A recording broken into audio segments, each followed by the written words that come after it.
Welcome to Melodies TV, Ghana's #1 social platform. You see, sometimes we sit here and we bash Kennedy Japan. Now, for all those who say I hate Kennedy Japan, things like this, and the bema mube hune say me Melodies amiti he maintain obia, but asemwa eba me hwe na me hune say dabi de wo ye no we ndi ni ya eno na meka me hwe na wo di ni ye nso meka devoid of say my babon ti amba be kanda say wo de wo ye no ebia we ndi ni ye nti wo ye papa na me se menka enye sa na mete obia we follow me for a very long time onim say sa de ne de enka me brand ho. Now it has been revealed say embra NDC ye closely pro NDC radio stations down ye nim embra Esla Owusu obedane communications minister ye be closely radio go down some pro NDC radio stations down NDC for kasai. In fact omumu be having meeting with President Akufo-Addo at Flagstaff House omo ka kire ne kra ba ni nna no ankwa nkosiaga.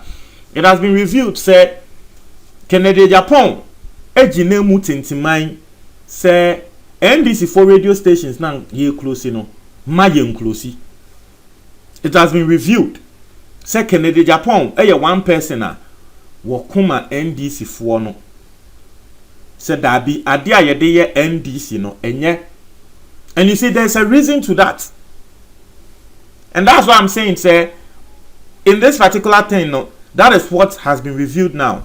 There's a reason to that because when him say embra NDC for so eba abamu no womu de be ye Kennedy Japan ne Ken City Media ne two any Oman FM ne sa all of the radio stations and TV stations under Ken City Media no ye de yomu into Kennedy Japan radio stations the TV stations no they didn't get adverts to thrive. Why when him say radio stations and TV stations how they thrive and how they pay their workers adverts some omo we na obi de advert ba eno anom de twitwa omo ho a wo mo de twa omo ho a wo mo de nyeska. So he didn't even get adverts to thrive. His Ken City Media didn't get advert to thrive and run NDC wa ba mu no because yeni him say he runs a pro MPP media house or media firm.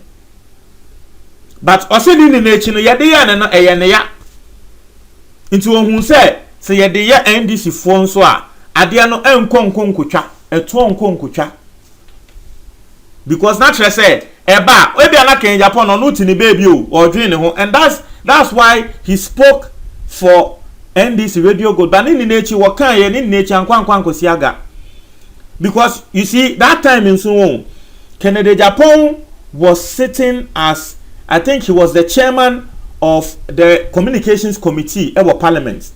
Parliament has a lot of committees. It's about the communication committee at Parliament. Kennedy Japan was the chairman. Now, and this is one thing. Even Sam George and then say in Tokobisia, one babontin meka Kennedy Japan said because first now Sam George and also were criticizing Kennedy Japan.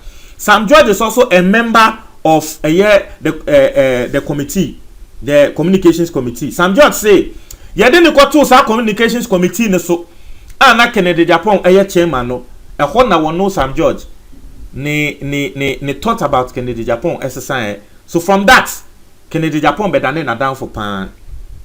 Because on no class Sam George who say papa I say ade no affect NDC but ode ne ho to ho na wo ko ama NDC because ono ahu ne say ade no ade a emboa mebo Kennedy Japan abaso ba ya ade because once nipa de oya papa na inimu ho na yenhu but eye de nkra na one day bi ebepie and then papa ye ni bi na Kennedy Japan why APR trese ye ka ho asem but he's still encouraging that. And that Esla Owusu Amineoka say she still wants to go into that particular ministry, a communications ministry. But under her tenure, Yenya Yehu the other year pro NDC media firms. Now she's on hold. In Crawford said the NDC are waiting for because NDC see our more rejected three. One of the three list about our more rejected. Some of them are to hold. Na Crawford and that matter say pro MPP activists be as some more can Twitter and they say I said the people on hold no NDC for sheda abo mo pese this week because this week na Supreme Court ruling no ebeba. Iti NDC for asheda say Supreme Court ruling ne ba no mo so wo mo ejina so e dia ma verdict on these people. Iti akwa yes Supreme Court ya omo so NDC Esla wo so wo ka ho. Iti ende ena nsem ni pie say embra na Esla wo ni ministry wo mo yo mo adwen say wo mo ko close the radio stations down the crown no. Kennedy Japan e ka se tiae. Wo gina mu e ka se dabi. Don't let it happen. Me ensi ye de ayemeda. Ye de yemi na nyemede. Wan ye ne saa NDC for bape. Almost also the bayen. Na mo close down radio stations ni nyama no. Sebe some of you don't even own radio stations. It's ye ba. Ye sebe ye kra no ye nim hwefa asem no ho. Ye ne ye de beto ye so because ye can be yes obi anim say na 2 AMPP radio station. AMPP TV station.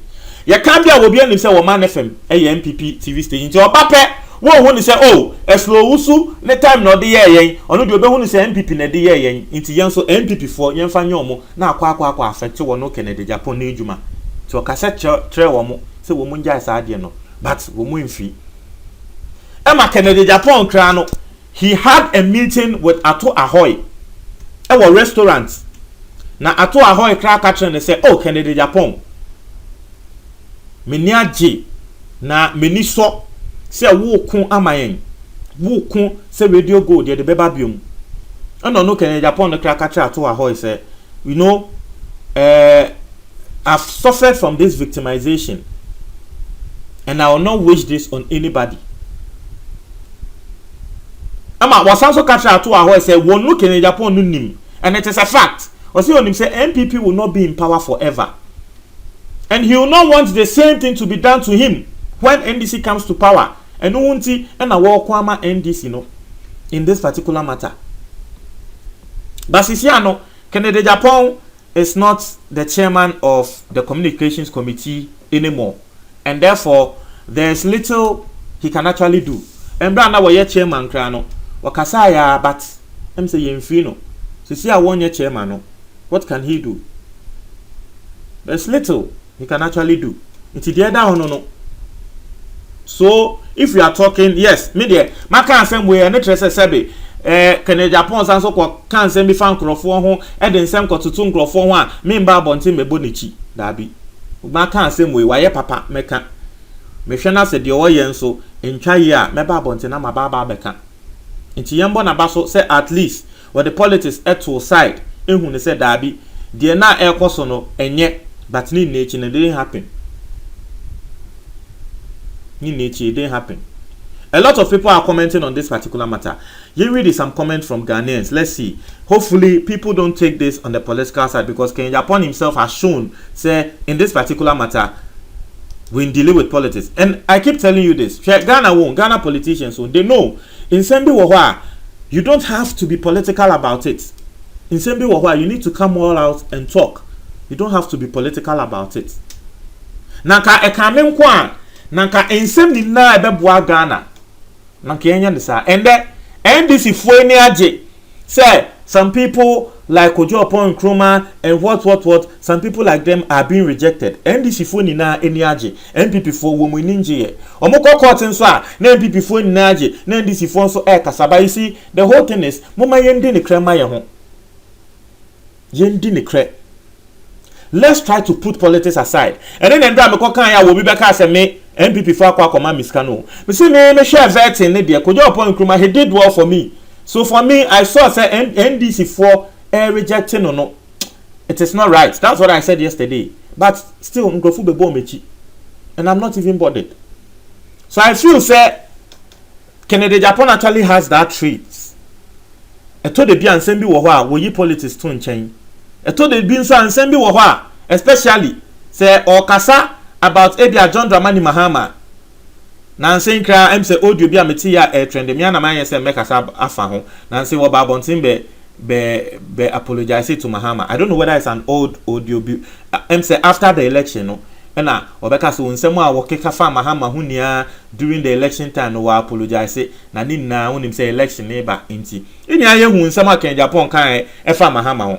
But at least there's an audio trend na we apologize to Mahama say sansema wakan ni na say Mahama peso okun we oyesi o say sansem ni na we apologize na chese no ehun ne say yes, but I believe say or I see say Kenya Japan actually has those traits, but eto de bin so politics ni be dimu na we forget it, eto de bi na we back. I feel say he should maintain that and always be very fair.